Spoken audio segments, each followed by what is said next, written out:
Puji Tuhan. Silakan duduk Bapak Ibu Saudara. Terima kasih untuk tim Praise and Worship yang sudah melayani Tuhan dengan sangat luar biasa. Seberapa banyak kita yang percaya Saudara Tuhan hadir di tengah-tengah kita? Bisa lambaikan tangan Saudara. Ya, kalau kita percaya Saudara, maka saya kena percaya apa yang engkau percayai, apa yang engkau imani itu terjadi Saudara. Ya, kalau kita mengatakan dan kita meyakini Tuhan hadir di tengah-tengah kita Saudara, saya kena percaya kita akan menghormati kehadirannya. Kalau kita percaya dia hadir di tengah kita Saudara, kita nggak akan pernah bawa segala masalah pergumulan kita hanya karena itu Saudara. Tapi karena kita datang, kalau kita memuji dan menyembah Tuhan, karena kita sadar memang dia layak untuk dipuji dan disembah. Makanya Alkitab berkata dalam Matius 6 ayat 33, tetapi carilah dahulu kerajaan Allah dan kebenarannya, maka segala sesuatunya Tuhan akan tambah. Jangan pusing sama sesuatu yang otomatis ditambahkan. Ya, sekali lagi Saudara, jangan pusing sama sesuatu yang otomatis akan ditambahkan. Ya, karena itu hak prerogatifnya Tuhan. Itu haknya Tuhan Saudara. Jangan sampai kita berkata gini, kan saya sudah sungguh-sungguh, saya udah rajin datang ke ibadah. Dari ibadah 1, 2, 3 Tuhan, nah kau gak berkati saya sih Tuhan. Nah kalau kayak begini Saudara, itu artinya Saudara tidak mencari dahulu kerajaan Allah dan kebenaran. Tahukah kerajaan Allah dan kebenarannya bicara tentang apa Saudara? Bicara tentang apa?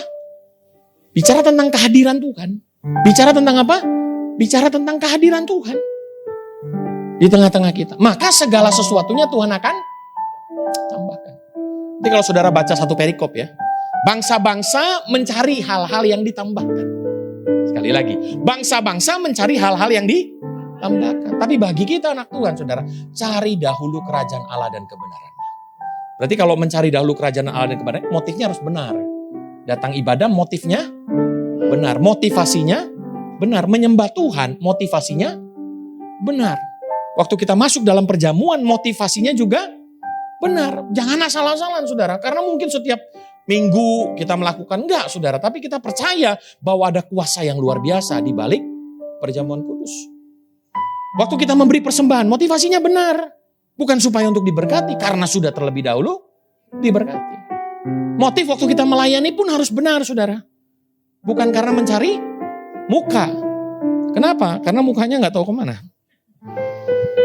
Tapi kita melayani Tuhan sebagai bentuk ekspresi.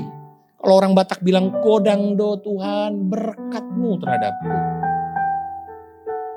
Dan Saudara, jangan menganggap bahwa ketika kita sudah melayani Tuhan, itu sepertinya Tuhan berhutang sama kita. Enggak Saudara. Justru karena, tadi kan nyanyi kan? Oke bro. Ku bebas, bebas, bebas karena pengampunannya. Ku bebas, bebas, bebas. Ku telah bebas, bebas. Kau tinggal di dalamku oleh kuasa darahnya.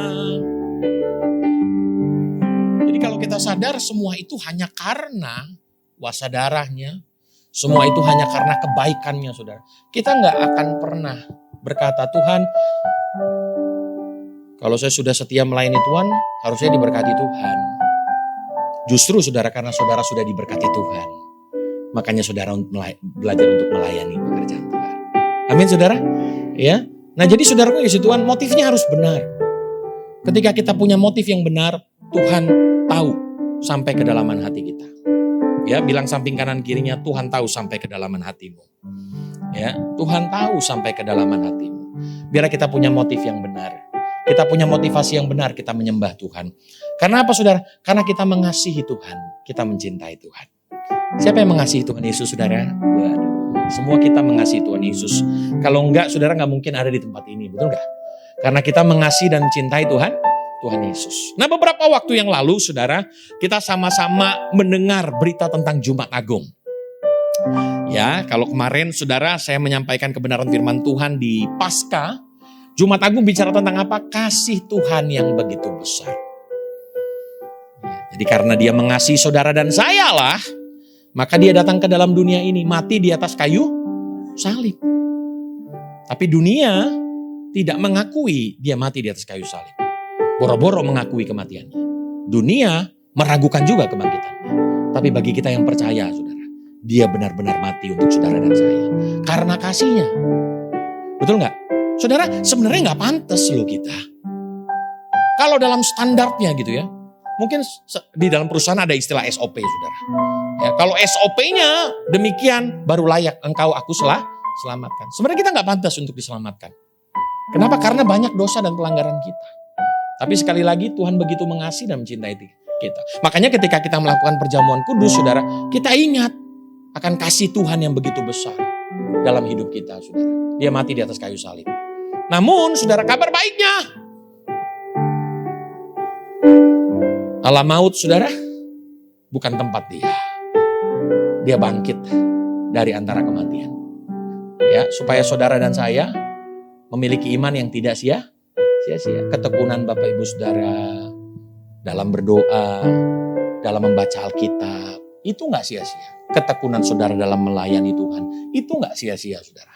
Kenapa? Karena didasari oleh karena iman kita akan kebangkitan Yesus.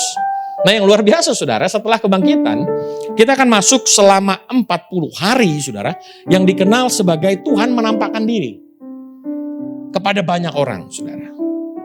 Tetapi Alkitab mengatakan, dia menampakkan diri hanya kepada orang-orang yang mengasihi Yesus. Nah, ini ajaib, saudara. Jadi sekali lagi, kalau engkau mau dijumpai oleh Yesus, belajarlah untuk mengasihi Yesus. Jadi dia datang ke murid-muridnya. Tadi ibadah yang kedua, dia datang ke siapa, saudara? Ya. Hari ini saya untung, saudara, nggak khotbah itu, saudara. Kalau nggak kan sama juga gitu ya. Tapi saya percaya, saudara, sekalipun ayatnya sama, tapi interpretasinya berbeda. Tujuannya cuma satu, untuk menyatakan Tuhan Yesus itu ajaib dan luar biasa. Ya, jadi saudara, dia menampakkan diri kepada para murid dan orang-orang yang dikasihi. Untuk apa, saudara? Untuk menyatakan, imanmu gak sia-sia. Kepercayaanmu gak sia-sia. Ketekunanmu gak sia-sia. Kenapa, saudara? Karena murid-murid ketika ditinggal Yesus, saudara, mereka bersedih. Makanya kalau tadi saudara dengar perjalanan ke Emmaus, hampir-hampir gak mengenal Yesus. Bayangkan, saudara. Orang yang ikut Tuhan Yesus, belum tentu kenal Yesus. Wah, ini bahaya nih, saudara. Jangan sampai kita berkata kita pengikut Kristus, tapi gak kenal siapa Yesus. Padahal baru 3 hari ditinggal. Apakah muka Yesus tiba-tiba berubah? Rambutnya menjadi lurus? Dia pakai jas? Saya ingin percaya, saudara, dia tidak berubah. Tapi apa yang membuat mereka tidak bisa melihat itu Yesus? Kesedihan. Betul nggak? Kesedihan yang begitu dalam yang mereka boleh alami. Kenapa? Karena mereka berharap Yesus itu datang melakukan hal-hal yang spektakuler. Tapi apa yang terjadi? Yesus yang mereka sembah mati di atas kayu salib. Mereka sedih. Saudara, jujur, kalau saudara ditinggal oleh orang yang saudara kasihi, sedih nggak, saudara? Sedih kan? Sedih, saudara. Kalau ada orang yang tidak sedih, saya tanya, berarti dia orang yang tidak dikasihi, saudara. Betul nggak? Kalau dikasihi, saudara, saya kira percaya sedihnya minta ampun. Saya ingat, saudara, waktu mama saya meninggal di tahun 97. Ya, mungkin saya pernah cerita story-nya. Ya, tapi saudara, ada kelanjutannya. Jadi mama saya disemayamkan, atau rumah dukanya adalah rumah dari opung saya. Nah, opung saya waktu itu masih hidup, opung Boru. Baik dari papa maupun dari mama. Opung Boru itu adalah opung perempuan. Nah, singkat cerita, saudara, karena dia adalah anak cewek satu-satunya dari opung Boru. Jadi opung Boru datang dari Medan. Saudara bayangkan, menurut kesaksian om saya, di rumah opung saya ini udah nangis. Tahu kan kalau orang Batak nangis, saudara, ya pasti kencengnya minta ampun. Baru dari rumah, saudara, nangis. Terus di taksi nangis. Mau naik pesawat nangis. Sampai di Jakarta nangis. Dan saudara tahu, sampai di ujung jalan tempat rumah duka, saudara, itu kayaknya cukup jauh, saudara. Tapi saya sudah mendengar ratap dan tangis dari seorang ibu yang kehilangan anak. Saudara bisa bayangkan.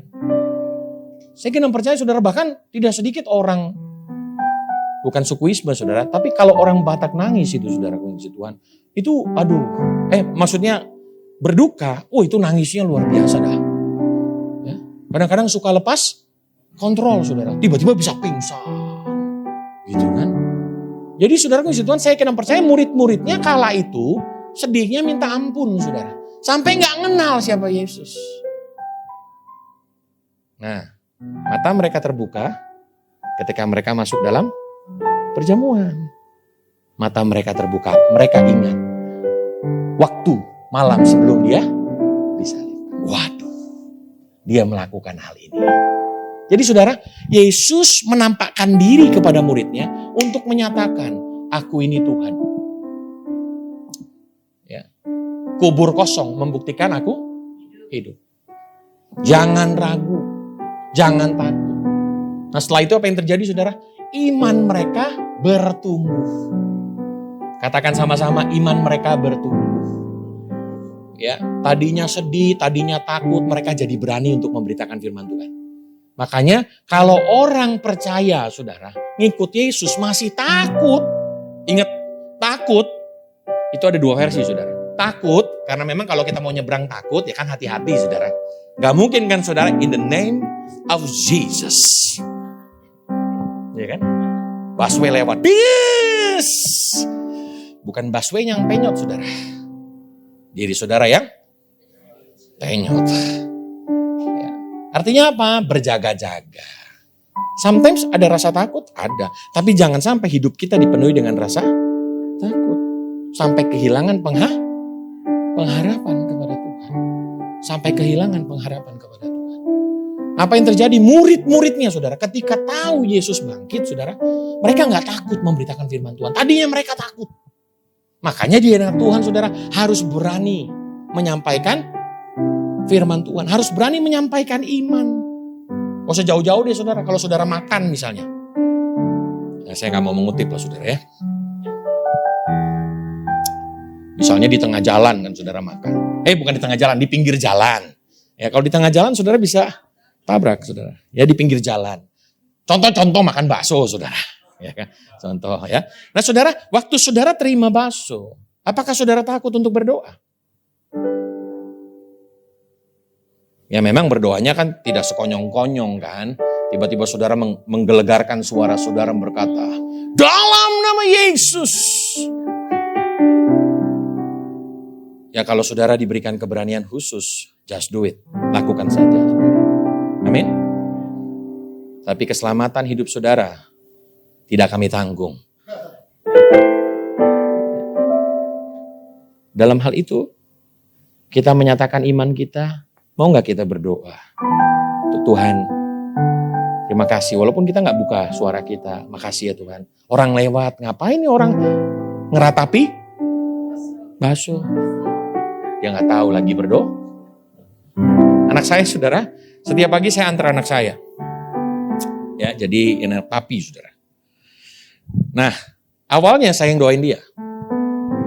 Ya, saya selalu doain dia. Kebetulan saudara, kalau beraktivitas, saya bawa motor biasanya. Saya anterin dia. Terus saya anterin dia, awalnya saya tumpang tangan terus. Ya. Lama-lama saudara saya cuma bilang, nak, coba kamu doa sendiri deh.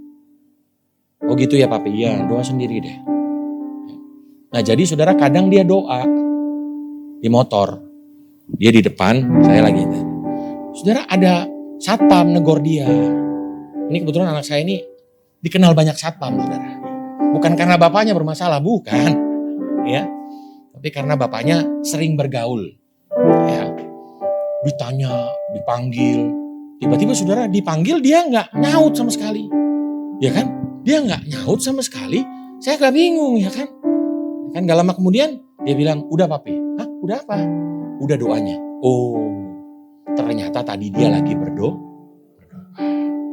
Kalau takut kan, hai Keslin. Oh iya, Pak Satpam. Doa lagi saudara. Dan saya senang anak saya mengalami pertumbuhan di dalam iman. Jadi saudara, saya kadang percaya Yesus menampakkan diri kepada para muridnya. Untuk apa? Supaya iman mereka itu grow up. Iman mereka tuh bangkit. Iman mereka tuh bertumbuh. Udah, jangan meratapi lagi. Aku sudah bangkit. Udah jangan menganggap bahwa kepercayaanmu itu sia-sia. Aku sudah bangkit. Agar iman mereka bertumbuh. Dan apa yang terjadi saudara? Kekristenan itu bertumbuh oleh karena penganiayaan loh saudara. Ya. Jadi jangan sampai kita berpikir kekristenan itu bertumbuh karena hal-hal yang enak. Enggak saudara, tapi kekristenan itu bertumbuh pada waktu itu saudara karena penganiayaan. Justru karena penganiayaan lah iman mereka bertumbuh. Kalau iman kita hari-hari ini gak bertumbuh, saya takut. Udah gak ada lagi penganiayaan dalam hidup kita. Ya. Iman kita harus bertumbuh saudara. From glory to the glory. Dari kemuliaan yang satu kepada kemuliaan yang lain. Dari pengalaman yang satu kepada pengalaman yang lain. Dari karakter yang satu kepada karakter yang lain. Saya udah sabar Pak. Saya udah sabar. Tapi memang saya pelit Pak. Nah, berarti belum.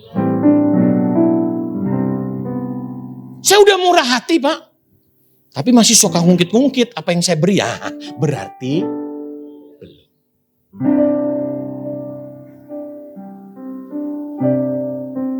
Saya udah melayani Pak, tapi saya nggak diterima dengan baik. Akhirnya saya kecewa. Berarti belum. Justru kalau kita ditegur, saudara, bersyukurlah. Amin. Ini kadang-kadang kalau udah ditegur, itu pasti saya tuh. Saya lagi tuh. Akhirnya kecewa. Nggak lama kemudian menghilang. Pergi ke tempat yang lain. Di tempat itu buat lagi kecewa, menghilang sampai kapanpun saudara. Gak akan pernah lulus. Justru saudara, di tempat ini Tuhan aku bersyukur. Lewat Bapak Gembala aku diajar. Lewat rekan-rekan sekerja aku diajar. Aku dididik, aku diingetin. Puji Tuhan. Saudara jangan lihat saya sekarang nih saudara. Saya ingat dulu, pertama kali saya jadi pemimpin pujian. Pemimpin pujian baru saudara, newcomers. Ya kan? Ada pendoa saudara. Nah beda nih saudara. Kalau pendoa kan memang profetik banget kan. Tiba-tiba waktu saya udah datang ke situ saudara. Ini malamnya ada KKR saudara. Saya datang ke situ. Saya udah capek habis ngajar saudara. Tiba-tiba ini pendoa datangin saya. Pendoanya ibu-ibu. Memang kalau pendoa tuh lebih banyak ibu-ibu saudara. Ya, nah singkat cerita saudara. Ibu-ibu tuh bilang begini. Nixon. Baru jadi WL baru saudara. Saya lihat kamu tidak kudus. Budi, saya dibilang begitu saudara, ya kan? Tapi saudara, dengan rendah hati dong. Ya. Bisa aja gak saya bilang, penghakiman. Tapi saya bilang, oh iya, tolong doain saya. Saudara, diambil minyak. Didoain saya, diurapi Tuhan. Selesai, ada pendeta senior saudara, pendeta senior saya. Dia senyum-senyum ngeliatin saya.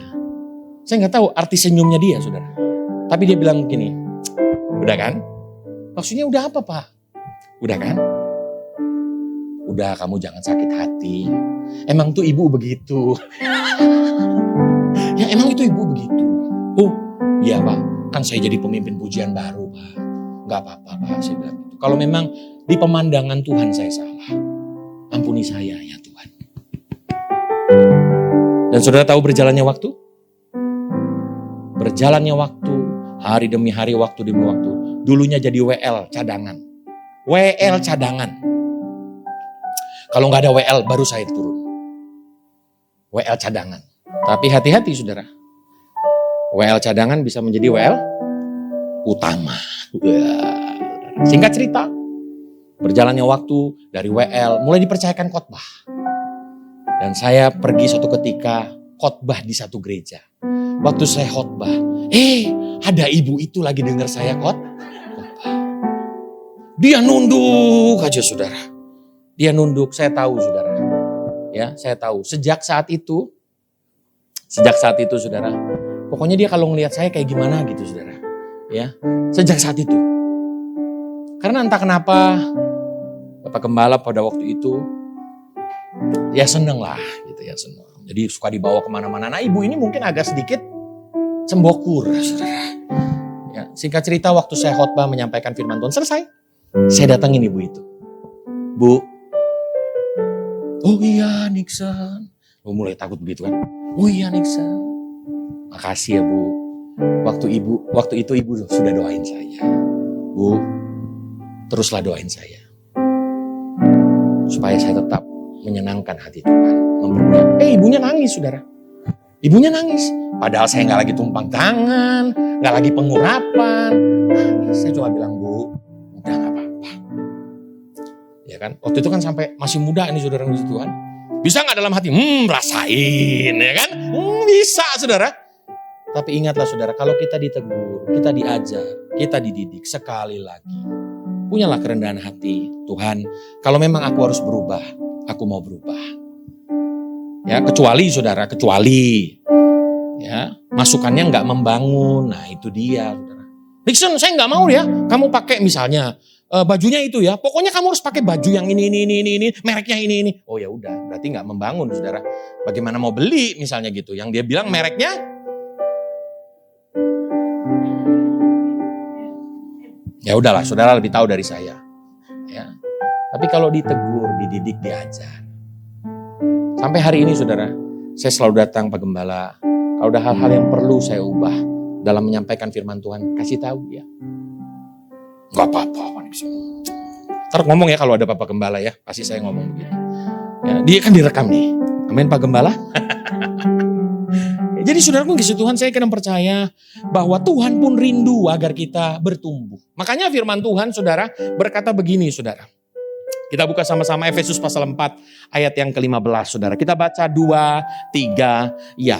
Tetapi dengan teguh berpegang pada kebenaran di dalam kasih kita bertumbuh ke arah yang adalah, saya rindu semua kita baca sama-sama 2, 3 ya. Tetapi dengan teguh berpegang kepada kebenaran di dalam kasih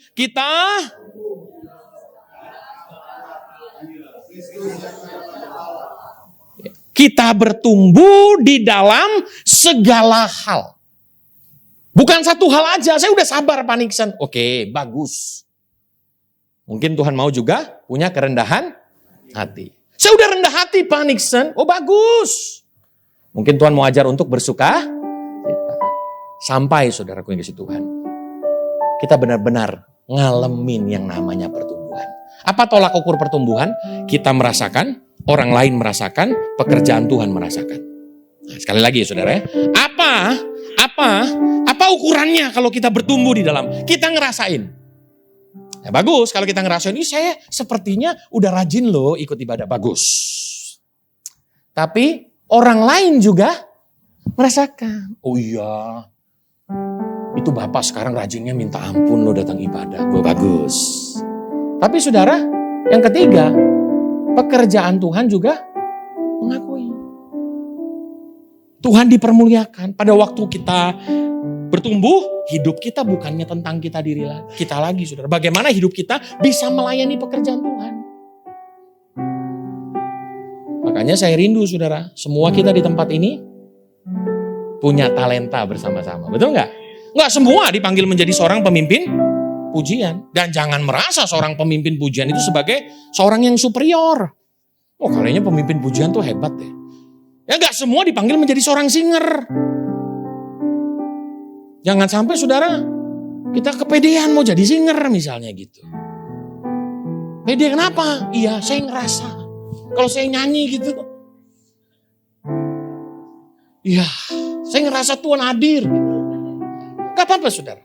Tetapi biar orang lain juga mengatakan sama saudara. Oh iya sekarang bagus. Terus yang ketiga pekerjaan Tuhan. Umat Tuhan, jemaat Tuhan merasakan benar saudara. Tidak semua orang dipanggil menjadi, misalnya saudara, penerima tamu. Karena ada orang-orang yang bermuka angker saudara. Jangan ditaruh sebagai penerima tamu. Tapi ada orang-orang yang penuh dengan shalom Pak, silakan masuk. Tidak semua juga punya talenta untuk bawa kantong kolektor. Kantong kolektor juga harus senyum, saudara. Karena lewat senyum saudara, apa yang dimasukkan bisa saja salah. Tadinya mau kasih yang kecil, tapi tiba-tiba yang... Tidak semua bisa seperti Ibu Odi. Betul nggak? Kalau semua kita talentanya di situ, maka nggak ada jemaat, semuanya sibuk di situ. Oh iya Bu. Dan sekali lagi saudara, dimanapun kau dipanggil, saudara, fokuslah di sana, grow up lah di sana. Dan kalau memang tidak, udah, nggak usah cari tempat yang lain, ranah yang lain. Sekali lagi, semua sama-sama dalam tubuh Kristus. Ada yang berlaku sebagai tangan, betul nggak? Coba, apa jadinya kalau manusia tangan semua? Mengerikan. Apa jadinya kalau semua mata semua, saudara?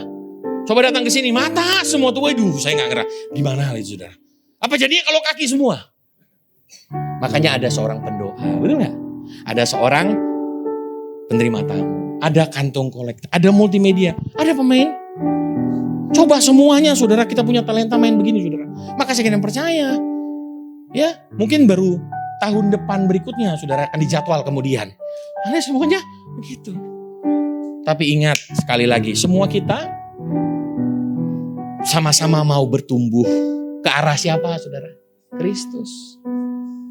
Bukan kepada yang lain. Bukan supaya senang dilihat siapa? Orang. Tapi kita lakukan segala sesuatu, Tuhan, aku mau grow up. Aku mau menjadi anak Tuhan yang bertumbuh ke arah Kristus. Orang yang bertumbuh, saudaraku yang kasih oleh Tuhan, saya kira percaya orang yang bertumbuh itu adalah ciri dari tanda kehidupan. Pohon, dikatakan pohon itu hidup kalau dia bertumbuh. Betul nggak? Dan pertumbuhan itu adalah kehendak Tuhan. Dari mana taunya? Saudara pernah dengarkan perumpamaan tentang talenta? Ya, satu ketika ada seorang tuan pergi ke luar negeri. Ajaib ya, Alkitab mengatakan pergi ke luar negeri. Ya, Alkitab lo catat saudara. Ya, pergi ke luar negeri. Lalu dipercayakanlah 5. Terus 2 1. Yang 5 dan 2 dia mengerjakan talentanya. Tapi yang 1 kagak, bilang kagak. Suatu ketika tuannya datang, saudara. Yang dipuji siapa? Yang dipuji siapa? 5 dan 2. Yang tidak dipuji yang 1. Artinya apa? Tuhan menghendaki pertumbuhan. Betul nggak? Mungkin dulu fokus doa kita adalah diri kita. Sekarang fokus doa kita bukan saja diri kita, tapi gereja ini. Rekan-rekan teman-teman kita. Lingkungan kita, saudara kita, bangsa dan negara. Kapan terakhir kita berdoa untuk bangsa dan negara? Tadi Pak, ibadah sesi 2. Itu pun karena Pak Pastor Thomas yang menyampaikan doanya. Ya, saudara. Kapan terakhir engkau berdoa untuk Bapak Gembala? Tadi Pak, sesi 2 Pak. Ya, ayo kita berdoa. Kita grow up, bertumbuh, saudara. Ke arah siapa? Kristus. Orang yang bertumbuh adalah orang yang sedang melakukan kehendak Tuhan. Orang yang bertumbuh adalah orang yang memiliki tanda kehidupan. Makanya bertumbuh adalah sebuah proses yang dilakukan terus menerus. Hari ini bisa, ya kan? Mungkin besok sudah puji Tuhan kita belum bisa, tapi teruslah menerus sampai akhirnya kita bisa bertumbuh ke arah Kristus. Dulu kita sulit mengucap syukur. Sekarang ketika kita bertumbuh, kita akan mudah menjadi orang yang mengucap syukur. Dulu kita sulit yang namanya bersuka cita. Coba lihat kanan kiri saudara, adakah muka-muka penuh dengan sukacita? Atau muka-muka penuh dengan masalah dan pergumulan saudara? Ya. Tapi saya kira percaya bertumbuh itu adalah sebuah proses. Artinya tiada henti. Yang kedua, bertumbuh juga membutuhkan usaha. Dari setiap kita, saudara. Bertumbuh memerlukan usaha dari setiap kita. Nah, untuk itu, saudara, bagaimana agar kita bisa bertumbuh? Ini pertanyaannya. Makanya ada sebuah akronim, saudara. Ya. Next. Nah, kalau bahasa Inggrisnya bertumbuh itu adalah grow. Katakan sama-sama, grow. Sekali lagi saudara, grow. Grow itu artinya bertumbuh. Ada akronimnya saudara. Ada G-R-O-W. Apa itu G saudara? Untuk bertumbuh saudara, kita perlu yang namanya next, grace. Kasih karunia. Dikatakan dalam 1 Petrus 3 ayat yang ke-18, tetapi bertumbuhlah dalam kasih karunia dan dalam pengenalan akan Tuhan dan Juru Selamat kita Yesus Kristus. Mundur kayaknya Pak. Ya. Terus mundur lagi. Ya, nah ini grace. Ada yang namanya grace di tempat ini? Nggak ada ya? Udah pulang Pak? Ya udah. Ya, tapi grace yang ini bukan itu saudara. Tapi grace yang ini adalah tetapi bertumbuhlah dalam kasih karunia dan dalam pengenalan akan Tuhan dan Juru Selamat kita Yesus Kristus. Bagaimana kita bisa bertumbuh? Untuk bertumbuh secara konsisten kita perlu kasih karunia-Nya. Kita perlu anugerahnya. Karena hanya kasih karunia-lah yang akan menolong setiap kita untuk hidup dalam kebenaran. Sehingga kalau kita mengatakan kalau kita bisa sabar, kita bisa bersuka cita, kita bisa tidak pelit, kita bisa rajin untuk memberi, rajin beribadah. Sekali lagi itu kan bukan karena kuat dan gagah kita, tetapi itu karena kasih karunia Tuhan dalam kehidupan kita. Sehingga kalau kita bisa bersabar, kita bisa bersuka cita, kita punya kerendahan hati, kita nggak akan sombong saudara. Karena kita tahu itu semua datangnya dari siapa? Anugerah Tuhan. Nah bagaimana saudara? Tidak bisa tidak. Katakan sama-sama tidak bisa tidak. Saudara harus terus menerus melekat kepada kasih karunia itu. Saudara harus terus menerus melekat kepada grace itu. Setiap waktu. Alkitab berkata begini, barang siapa tinggal di dalam aku dan aku di dalam dia, maka dia akan berbuah. Pasti saya akan percaya sebelum sampai berbuah, pasti harus bertumbuh dulu dong. Tidak mungkin berakar langsung berbuah. Pasti berakar, bertumbuh, dan berbuah. Bagaimana bisa berbuah? Pasti ada proses bertumbuh. Tidak bisa tidak, saudara. Saudara harus melekat kepada Tuhan. Terus bangun hubungan dengan Tuhan. Tidak bisa tidak. Karena hanya itulah yang akan menguatkan saudara untuk berjalan, bertumbuh di dalam kebenarannya. Amin. Ya, saudara, pergi ke gereja itu bagus. Tetapi arena sesungguhnya di rumah masing-masing. Maukah engkau membangun mezbah kepada Tuhan? Kita kadang-kadang jagonya keroyokan, saudara. Ngusir setan jagonya keroyokan. Betul nggak? Wah, kalau rame-rame ngusir setannya dalam nama Yesus, wah kencengnya minta ampun. Tapi arena sesungguhnya di mana? Di rumah. Waktu nggak ada orang, malam Jumat, tiba-tiba saudara dengar, ada angin. Saudara mulai berkata, aduh Tuhan. Saudara sudah berkata, Tuhan, aku percaya roh yang ada dalam diriku lebih besar. Maka segala roh-roh yang bukan berasal daripada Tuhan, pergi dalam nama Yesus.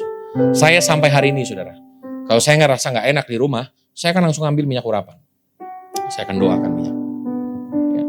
Makanya anak sudah tahu, kalau malam-malam papi itu dan jam 11 itu keluar, pasti dia akan mengurapi. Dari lantai bawah, atas saudara, didoakan, diurapi. Karena saya akan percaya saudara, itu harus kita terus lakukan dari waktu ke waktu.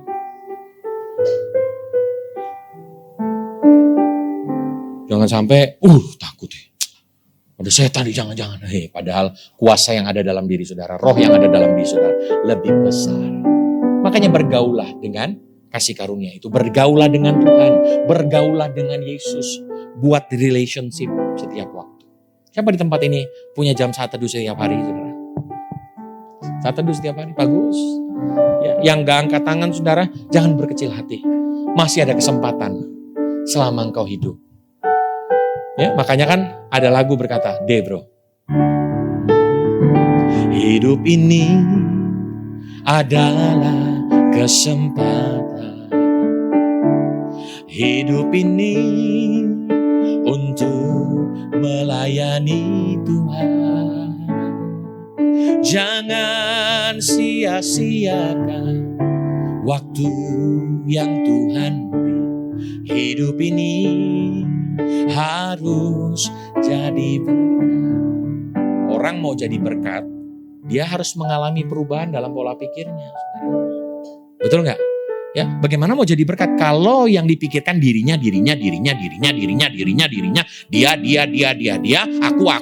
aku. Nggak bisa jadi berkat. Tapi kalau dia berpikir, Tuhan aku mau jadi berkat, orientasinya bukan hanya dirinya, tapi dia belajar menjadi berkat bagi orang-orang di sekitar. Amin. Ya, jadi saudara, saya mau katakan yang pertama, tidak bisa tidak, saudara. Untuk bertumbuh, saudara harus mengalami kasih karunia. Saudara harus mengalami grace. Mintalah anugerahnya setiap hari memampukan saudara hidup dalam kebenaran. Hargai anugerahnya. Berjalanlah dalam anugerahnya. Sehingga di pemandangan Tuhan, waduh, ini anak bertumbuhnya luar biasa. Dulunya suka ngomongin orang, sekarang enggak. Dulunya suka bersungut-sungut, sekarang enggak. Ya, dulunya suka kasar sama orang, sekarang enggak. Dulunya malas beribadah, sekarang enggak. Ya, masih lagi dibilang, dulunya enggak rajin baca Alkitab, sekarang mulai. Dulunya enggak pernah puasa. Baru puasa aja dibilang, asam lambung, asam urat. Enggak ada ngaruhnya, saudara. Ya, tapi saya kena percaya, waktu kita berjumpa dengan kasih karunia itu, hidup kita bukanlah diri kita lagi, saudara. Tapi kita mau bertumbuh. Tuhan, aku mau mengenalmu, Tuhan. Aku mau lebih mengasihimu, Tuhan. Tuhan, aku mau jadi berkat bagi orang-orang di sekitar. Itu ciri-ciri orang yang bertumbuh. Yang kedua, saudara, tadi kan G, artinya apa? Grace. Yang kedua, R. Itu artinya apa, saudara? Relationship. Saudara, saya selalu khotbah tentang hal ini. Kenapa? Karena Daniel 2 ayat 17-18. Kemudian pulanglah Daniel dan memberitahukan hal itu kepada Hanaya, Misael dan Azaria, teman-temannya, dengan maksud supaya mereka memohon kasih sayang kepada Allah semesta langit mengenai rahasia itu, supaya Daniel dan teman-temannya jangan dilenyapkan bersama dengan orang-orang yang bijaksana yang lainnya di Babel. Suatu ketika raja bermimpi, saudara. Dia bermimpi, lalu dia bilang begini kepada seluruh orang bijaksana. Hai orang bijaksana, saya bermimpi. Tolong artikan mimpi saya. Oke raja, apa sih mimpinya? Raja bilang begini, saya nggak akan kasih tahu mimpi saya apa. Kenapa? Karena kalau saya kasih tahu, kalian akan mereka-rekakan artinya. So, saya nggak akan kasih tahu artinya, saya nggak akan kasih tahu mimpinya. Jadi kamu kasih tahu mimpi saya apa dan artikan. Kalau nggak bisa, saudara bayangkan, mungkin kita bisa berkata begini, yang mimpi si raja, yang susah kita. Tapi saudara, ketika Daniel dengar itu, saudara, Daniel berkata kepada Hanaya, Misael dan Azaria, yuk kita doa sama-sama. Dan apa yang terjadi, saudara? Tuhan kasih tahu mimpinya apa dan artinya. Bayangin loh, saudara. Tuhan kasih tahu mimpinya dan artinya. Orang lain gak bisa. Nah itu kan dimulai, saudara. Agar iman kita terus bertumbuh di dalam Kristus, kita harus punya relationship with other. Kita dalam satu keluarga. Keluarga Mount Hermon Church di tempat ini. Ayo kita saling mendoakan untuk orang-orang yang di samping kanan kiri. Coba bilang samping kanan kirinya, bahwa saya dalam doa ya. Bahwa saya dalam doa ya. Bilang lagi saudara, beneran loh saya ngomong bahwa saya dalam doa. Tahukah saudara bahwa doa itu berkuasa? Suatu yang luar biasa. Ada sebuah cerita menarik, saudara. Ada seorang keluarga pergi berlibur. Ya, kebetulan mereka pergi berlibur ke daerah pegunungan, saudara. Dan tahu apa yang terjadi? Tengah malam, saudara puji Tuhan. Tengah malam, mobil mereka, saudara puji Tuhan, bannya pecah. Ya, tengah malam tidak ada orang yang menolong, saudara. Kenapa? Karena jauh daripada pemukiman warga. Dan entah kenapa, saudara, singkat cerita, Mereka ada di mobil itu, mereka tidak bisa berbuat apa-apa. Mereka diam, saudara. Mereka menunggu pertolongan. Tapi tahu saudara, gak lama kemudian, ini mustahil bin mustajab. Tiba-tiba ada orang menghampiri, melewati daerah itu, saudara. Dan singkat cerita, ditolong. Akhirnya mobil itu bisa kembali berjalan. Berjalan. Lama kemudian, saudara, mereka selesai berlibur, mereka pulang. Mereka menghadiri komunitas di mana mereka bisa bertumbuh. Nah, biasanya kalau dalam persekutuan doa kan ada yang namanya kesaksian. Betul nggak? Ibu ini bersaksi. Waktu ibu ini bersaksi, pendoa syafaatnya, saudara, datang. Oh alah. Kok oh alah? Ya kan? Ternyata hari itu saya dibangunin tengah malam, saya merasa gusar, saya berdoa buat ibu. Oh ternyata maksud Tuhan itu. Nah, saudara, apa yang terjadi? Nama Tuhan dipermuliakan. Betul nggak? Jadi saudara, ketika kita saling mendoakan satu sama lain, saya akan percaya kuasa Tuhan dinyatakan. Makanya saudaraku yang kasih Tuhan, coba kita buka sama-sama, nggak ada di situ saudara. Saya rindu saudara buka semua ya. Ibrani 10 ayat 25. Ibrani pasal 10 ayat yang ke-25 saudara. Ya. Bilang samping kanan kirinya bertahan. Bertahan itu ya. Memang kalau sudah mengikuti ibadah dari sesi 1, sesi 2, sesi 3, tantangannya besar saudara. Ya, tapi bilang samping kanan kirinya bertahan. Ya, bertahan. Jangan sampai saudara sudah menang nih. Sudah menang nih, datang ke tempat ini sudah sebuah kemenangan nih saudara. Mengikuti ibadah 1, menang. Mengikuti ibadah kedua, menang. Tapi jangan sampai mengikuti ibadah 3. Tuhan, saya sudah tidak fokus lagi Tuhan. Saya izinkan saudara pergi ke kamar mandi saudara ya. Bisa diusah. Atau bilang samping kanan kirinya. Kan gini saudara, kenapa kita harus punya relationship? Tolong ya, kalau saya mulai jatuh ke kiri dan ke kanan, bangunkan saya. Gitu. Makanya perlu saudara samping kanan kiri kita. Untuk apa? Menjaga kita. Bener dong.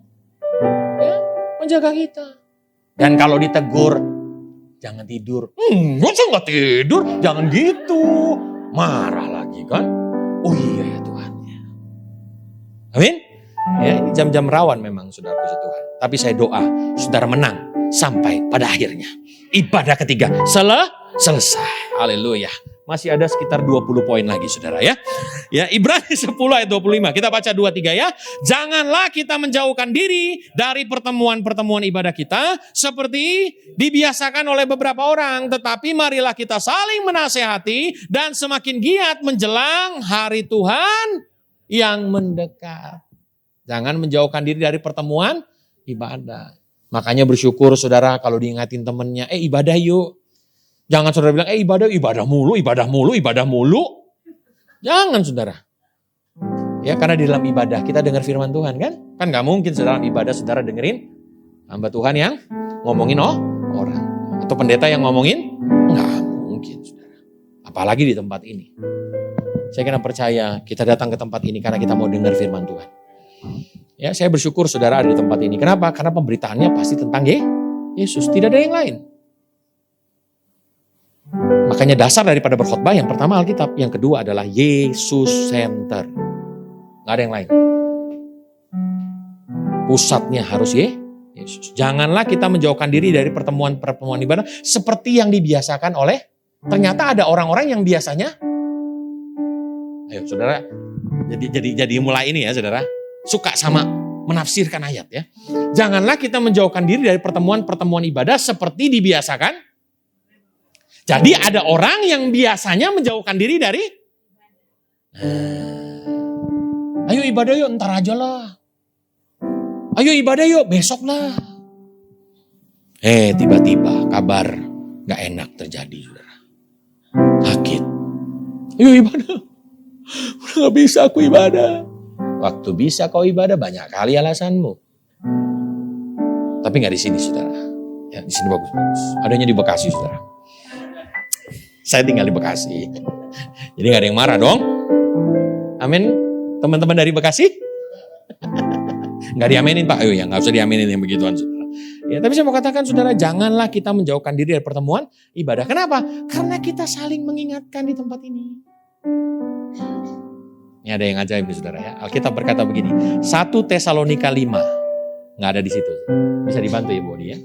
1 Tesalonika 5 ayat yang ke-11 dan 14. Ya. 11 dulu. Karena itu nasihatilah seorang akan yang lain dan saling membangunlah kamu seperti yang memang kamu lakukan. 14. Kami juga menasihati kamu saudara, tegurlah mereka yang hidup dengan, hiburlah mereka yang, belalah mereka yang, sabarlah terhadap. Saudara, ini semua bisa terjadi kalau ada dalam sebuah komunitas. Gak mungkin ayat ini berbicara hanya kepada diri sendiri. Makanya di tempat ini saudara, kita saling mengingatkan satu sama lain. Ingat, kita mengingatkan tentunya penuh dengan kasih. Dan saya percaya kita saling mengingatkan, kita akan semakin bertumbuh. Saudara jangan lihat misalnya para pendeta yang hadir di tempat ini, para pemimpin pujian yang hadir di tempat ini, bisa sebegitunya. Pasti melewati proses demi proses. Sampai bisa seperti ini. Dan bersyukurlah kalau sampai masih proses. Karena tidak ada progres tanpa proses. Sedap. Katakan sama-sama. Nah ini yang ketiga nih saudara. 3, next. Yang ketiga saudara, perlu yang namanya obedience. Tadi grow. G yang pertama apa? Grace. R yang kedua? Relationship. Oh yang ketiga adalah obedience. Apa itu obedience? Ketaatan. Efesus 5 ayat yang pertama kita baca 2-3 ya. Sebab itu jadilah penurut-penurut Allah seperti anak-anak yang kekasih. Tanpa ketaatan saudara tidak ada pertumbuhan. Kadang-kadang kalau kita mau mentaati yang enak-enak aja kan? Betul nggak? Ya, kalau yang nggak enak aja saudara mengampuni, ya kan? Terus berkorban, wah kayaknya kurang enak. Tapi kalau hidup diberkati, berlimpah ruah. Luber. Wah senangnya minta. Tapi saya akan percaya saudara, obedience. Maka di situ belajarlah taat ketika diproses. Jangan banyak protes. Sampai kita semua mengalami progres. Ayo kita baca 2-3 ya. Belajarlah taat ketika diproses. Jangan banyak sampai kita semua mengalami progres. Saudara mau mengalami progres? Kemajuan? Oh iya. Saya ingin mengalami kemajuan saudara. Dalam hidup, dalam pelayanan, dalam keluarga, dalam segala sesuatu. Saya ingin mengalami yang namanya progres. Karena saya ingin percaya orang senang sama yang namanya progres. Betul gak saudara? Ya makanya gak pernah. Ya kan, orang disuruh kesaksian sebelum mengalami pertolongan Tuhan. Pasti mereka kesaksian karena sudah ngalamin. Tapi untuk sampai pertolongan Tuhan, ada prosesnya? Ada air mata yang tercurah dalam proses. Tapi dia tetap obedience Tuhan. Aku tetap mau mengucap syukur. Aku mau tetap bersuka cita. Aku mau tetap beribadah. Aku mau tetap baca Alkitab. Aku mau tetap menyembah Tuhan. Aku tetap mau memuji Tuhan. Aku tetap Tuhan mau melakukan kehendak-Mu. Enak saudara? Kadang-kadang gak enak. Coba saudara mengampuni orang yang bersalah kepada saudara. Enak gak? Halo? Gak enak. Tapi ketika engkau belajar mengampuni saudara, karena engkau obedience dengan firman Tuhan, maka saya percaya di situ ada berkat Tuhan. Hati kita jadi damai. Betul gak? Hati kita jadi damai saudara. Belajarlah untuk memiliki ketaatan. Bilang sama-sama, ketaatan. Hidup dalam ketaatan adalah tolak ukur dari pertumbuhan rohani seseorang. Seringkali Roh Kudus berbicara dalam hati kita untuk menuntun kita, setiap kita hidup dalam kebenaran. Ketaatan akan firman Tuhan membuat kita terhindar dari sesuatu yang tidak seharusnya kita alami. Saya percaya, saudara pasti pernah mendengar sebuah cerita, ada orang yang kena penyakit A, penyakit B, tapi itu karena apa? Sakit hati, tidak bisa mengampuni, karena sakit. Tapi coba dia belajar untuk mengampuni, belajar taat sama firman Tuhan. Terhindar gak dari hal-hal demikian? Terhindar. Kenapa saudara? Karena hatinya selalu gembira. Ada sebuah nyanyian ya, kalau nggak salah dari E bro. Hati yang gembira adalah obat. Sama-sama katakan. Seperti obat hati yang senang. Tapi, ayo tepuk tangan sama-sama. Patah keringkan tulang, hati yang gembira, Tuhan senang. Ya nggak? Kalau kita punya kebencian, hati kita nggak bisa bergembira. Tapi kalau kita berkata, Tuhan, makasih ya Tuhan, lewat dia aku diproses untuk belajar mengampuni. Waduh, ini hebat. Saudara. Aku nggak mau Tuhan sukacitaku dipengaruhi sama dia. Tapi aku mau tetap bersuka cita. Sekalipun dia manas-manasin aku Tuhan, gak apa-apa. Setiap hari pakai bajunya merek-merek yang baru, gak apa-apa Tuhan.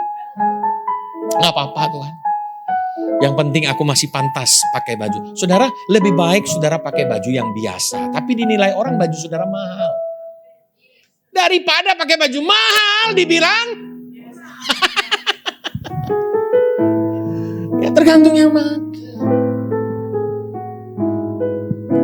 Jadi saudara belajarlah untuk memiliki yang namanya ketaatan.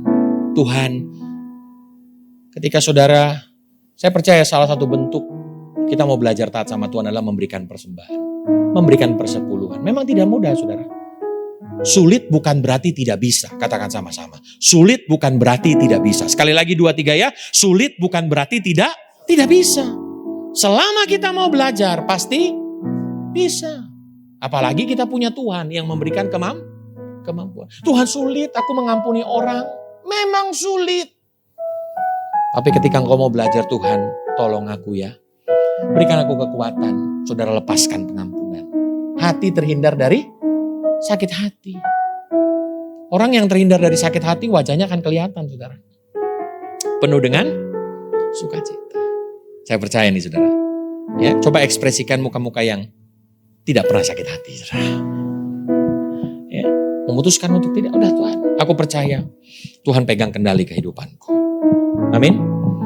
Saya ingat saudara, satu ketika ada seorang anak murid saya. Itu waktu saya melayani di persekutuan doa. Tiba-tiba anak-anak murid datang.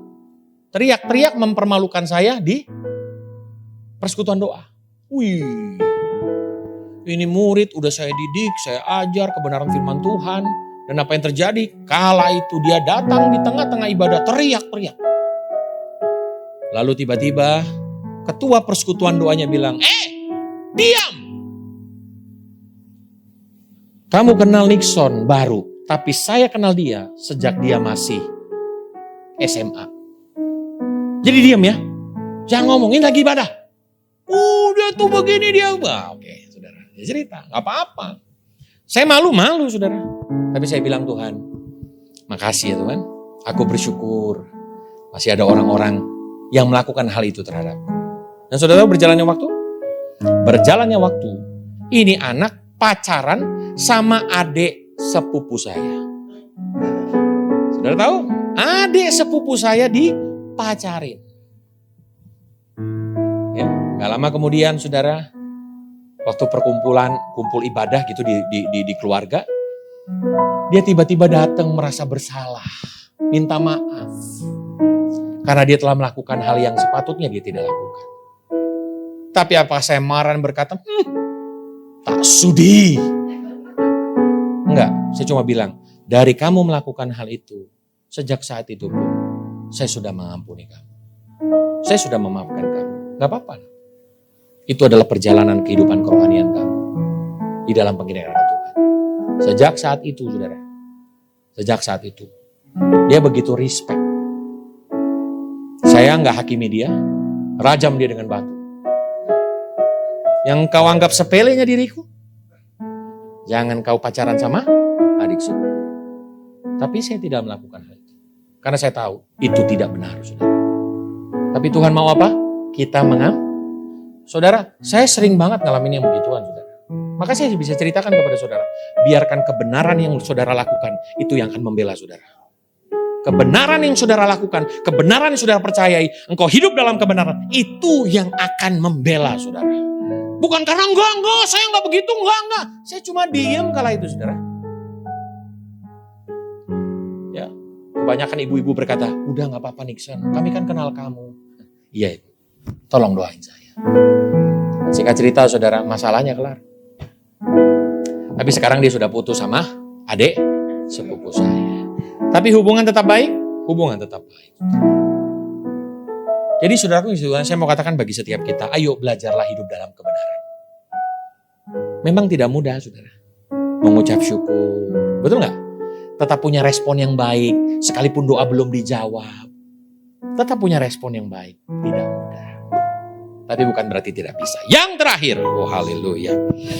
Saya harus ngomong yang terakhir dengan begitu kuat saudara. Karena ketika saya bilang yang terakhir. Itu mukjizat bisa terjadi. Amin. Yang buta bisa melihat. Yang punya masalah tulang punggung pun bisa. Haleluya. Yang terakhir saudara. Yang ketiga, winning soul. Jadi grow saudara, waktu kita mengalami pertumbuhan, ingatlah.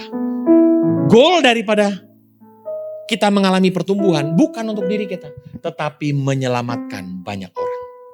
Kita baca Efesus pasal 5 ayat yang ke-8.